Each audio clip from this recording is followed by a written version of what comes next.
the following things that we demand of this concept of norm or magnitude. Let us write them down. This is a useful and a powerful idea to have around us. So, what do we want of a norm?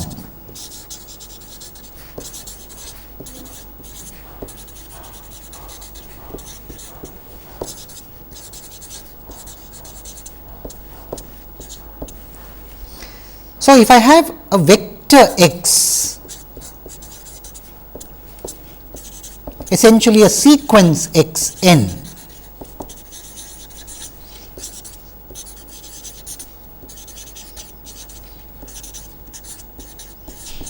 n over the set of integers, then its norm, which we shall denote in the following way,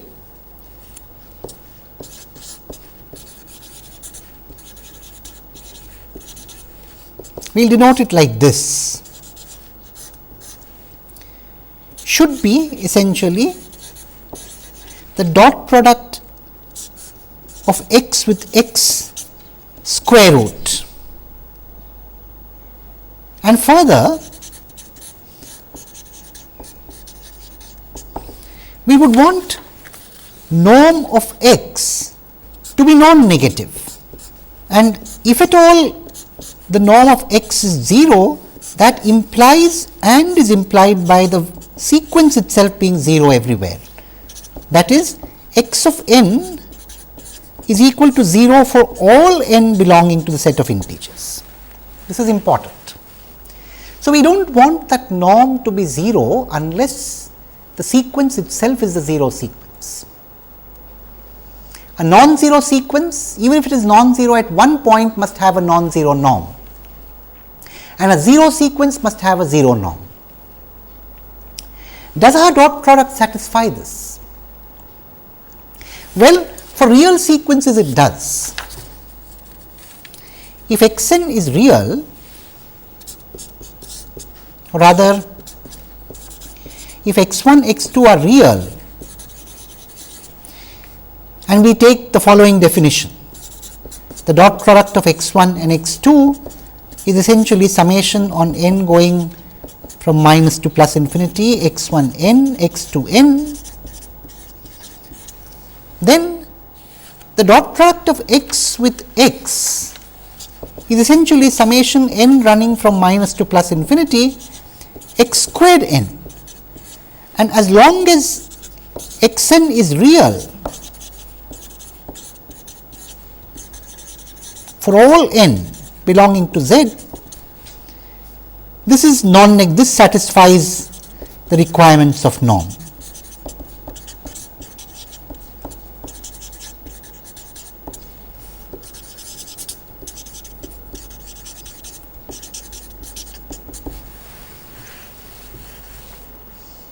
It is non-negative and it is 0 if and only if the sequence is identically 0.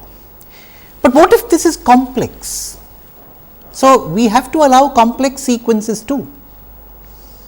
One of the coordinates could be complex, and in fact, the situation could be such that x squared n could be plus 1 for one of the coordinates and minus 1 for some other coordinate in that case, because when you square a complex number, nothing guarantees the output is going to be non-negative. In fact, nothing even guarantees the output is going to be real. Where is the question of non-negative? So, this definition is not going to work when x 1 and x 2 are complex sequences in general, and we need to tweak the definition a little. Well, it is not that difficult. After all, what we want is that for every coordinate you must get a non-negative quantity when you take point by point products. So, all that we need to do for that purpose is to complex conjugate the second argument in that summation. So, the small change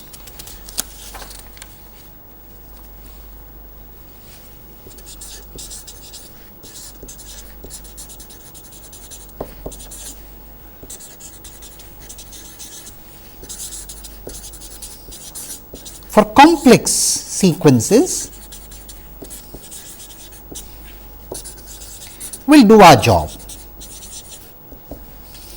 dot product of x 1 with x 2 is summation over all n x 1 n x 2 bar n, where bar denotes the complex conjugate.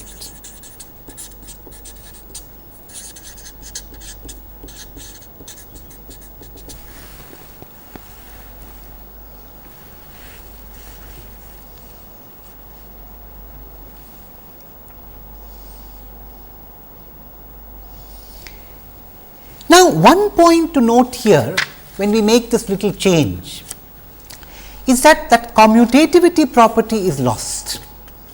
So, if I take the inner product x 1 with x 2 and then if I take the inner product x 2 with x 1, there is a complex conjugate relationship.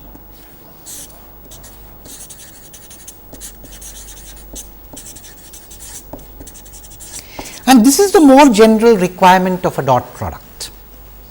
In fact, this is the simplest way in which one can define a dot product between sequences. There are many other ways, again an infinite number of ways, but at this moment we shall not go into the other ways, they will only confuse us. This is what is called the standard inner product, but one can have many other non-standard inner products which obey the following conditions. The first condition is this that we write down here. The inner product of x 1 with x 2 is the complex conjugate of the inner product of x 2 with x 1. Secondly, the inner product is linear in the first argument.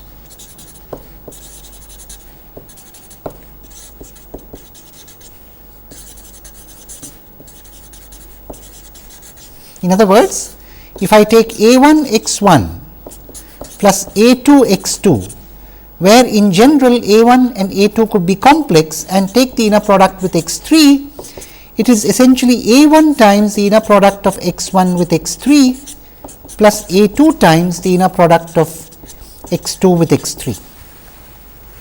This is the second requirement of an inner product, linearity in the first argument. The third requirement of the inner product is what we have been building towards all this while, namely what is called the positivity or non-negativity. In fact, positivity is more appropriate.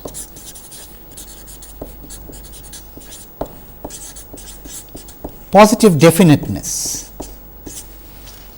namely the inner product of x with x is always greater than or equal to 0, and x equal to 0 implies and is implied by the inner product of x with x being 0.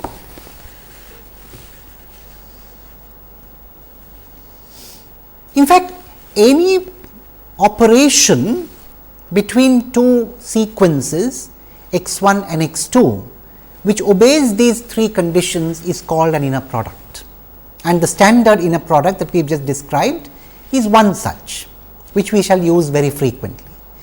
So, in the discussions henceforth, when we say inner product of sequences, we mean the standard inner product unless otherwise specified. All right.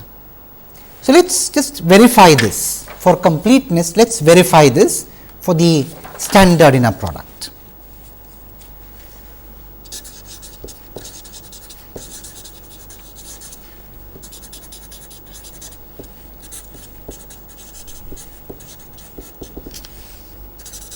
The inner product of two sequences x 1 x 2 is essentially the sum n going from minus to plus infinity x 1 n x 2 bar n. Definition. The first property, as we said, is complex conjugate, easy to verify. So, in fact, I will leave it to you as an exercise.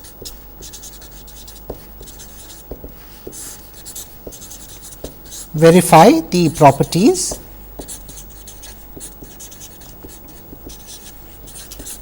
of what is called conjugate commutativity,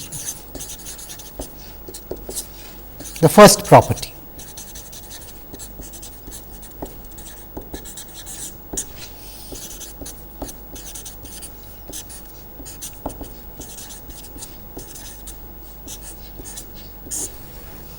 and linearity. Linearity in the first argument.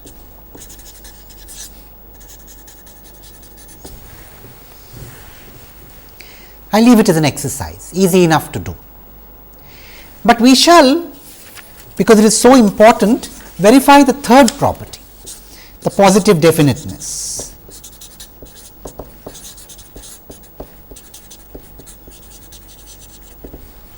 Indeed, if we take the dot product of x with x, it is summation n going from minus to plus infinity, xn bar, which is summation n going from minus to plus infinity, mod xn squared. And it is very easy to see that this is equal to 0 if and only if xn equal to 0 for all n.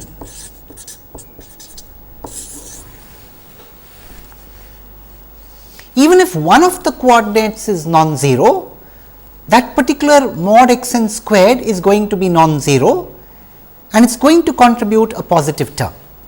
And of course, it is very easy to see that each term for every n, I mean, is strictly positive if xn is non-zero. So far, so good. So now we have built up the idea of inner product or dot product between two sequences, which is going to be useful to us. So we have moved from 2-dimensional to 3-dimensional to n-dimensional, n is finite, and then to countably infinite dimension. Now let us move to uncountably infinite dimension. So suppose I take a function of the continuous variable t. How can I extend these notions? So extension to uncountably infinite dimension.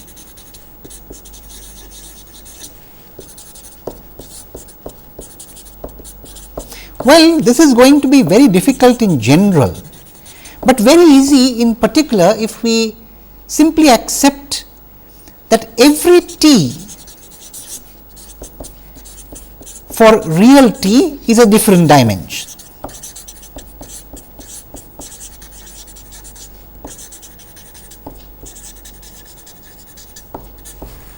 Simple.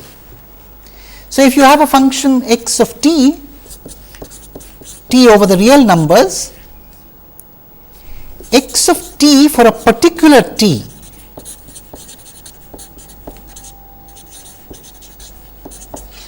is the tth coordinate, so to speak.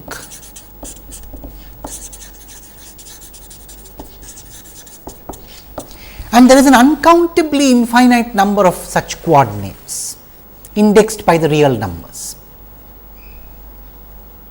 So, in principle, in a given function, you have complete liberty to put down the value of x t at every different point t.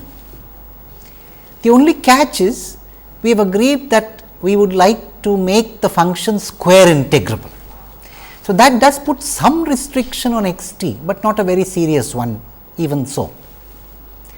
Now, dealing with infinite dimensional spaces, if we wish to do it very rigorously and very, very carefully and to satisfy the fastidious mathematician is a difficult job. And we do not really intend to do that all the way in this course. If some of us do wish to take that puritanical perspective, one of course would benefit from it in some ways, and one could look up a book on functional analysis. But what we wish to do is rather to give intuitive understanding of some of the concepts at different places. The intuitive understanding will not be different from a more rigorous understanding for those specific situations, but it may not quite be complete. Even so, we would not suffer too much in our study of wavelets, in our applications of wavelets, if we take this intuitive path to some extent, not all the time.